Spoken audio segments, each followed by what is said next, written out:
It was the first electoral test in the long battle to be president of the US, and it left the front runners from both parties bruised and somewhat humbled. Last night, the state of Iowa chose Hillary Clinton in the Democratic caucus, but she beat her socialist rival Bernie Sanders by just half a percentage point. And the Republican frontrunner, Donald Trump, was beaten into second place by the conservative Texas Senator Ted Cruz. It was a tremendous victory for the grassroots, for courageous conservatives all across this country, and people are ready for a change. People are ready for strong leadership in America to stand by our friends and allies and to stand up and defeat our enemies. We finished second, and I want to tell you something. I'm just honored. I'm really honored. And I want to congratulate Ted. The US political analyst John Christopher Buer spoke to Scotland Tonight from Washington, D.C. John Christopher, were you surprised by Donald Trump's defeat? I think I wasn't terribly surprised. It was kind of, if I may fracture a quote from Alice Through the Looking Glass, things are getting curiouser and curiouser. And Mr. Trump, who of course is only a winner, he can only win. I think he had quite a defeat, and there was one of the tabloids in New York said Trump was crucified. And I think that probably says it. His ego is such that, either he's going to take his ball and walk off the turf or the basketball court, or he's going to go on it and give it a good shot in New Hampshire, which is basically in a few days' time. So is the advantage now most definitely with Cruz? Well, not necessarily. Cruz won a very interesting state. Now, if you look at the caucuses are an unusual thing. It's a door opening to 10 months of an incredible, strident and difficult time for all the candidates. Some get winnowed away, which a bunch of did last night.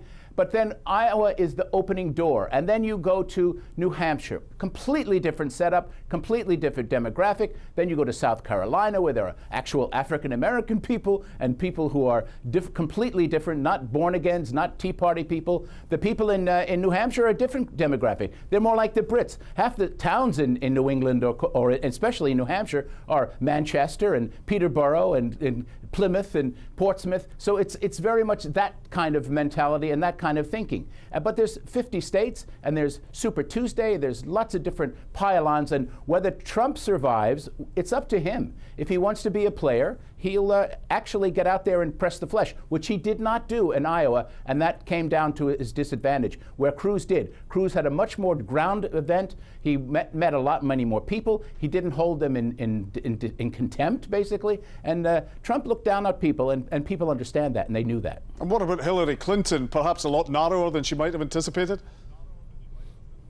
Well, Saint Hillary, she's no longer, the coronation is been called off for a while. Although she's tough, she's been around the block, she'll come back in New Hampshire, and we'll see what happens when she pulls her game together, and she's got her husband there, and Chelsea, who at some point would love to say, I'm Chelsea Clinton, and both of my parents were President of the United States. Wouldn't that be fun?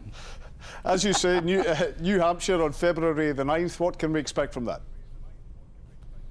Well, February the 9th is New Hampshire. It's a very different kind of thing. Anyone can vote. Independents can vote, and they can do a lot of damage. In fact, an independent can vote and vote against you, or vote for the person against you so the other person can win. They can switch. They can be Democrat. They can be Republican, and it's a much more open situation. And I think it's a good trial for the next person, and I think Marco Rubio is the horse to keep your eye on. It's win, place, or show. He may do more than show. And I think as far as Bernie Sanders goes, he has a great support in the state, because his state, the state of Vermont, and he's a very liberal, he's right next to it. The key is, and I've been saying it, and I say it when I write my blogs, Huffington Post UK as well, is that the millennials count. It's the millennials who get out the vote, and they can make a difference in this election, and they can make a difference in all elections. So we'll see if the young folk, not the baby boomers, not the seniors, but the millennials get out there and organize and really fight. And they like Bernie Sanders.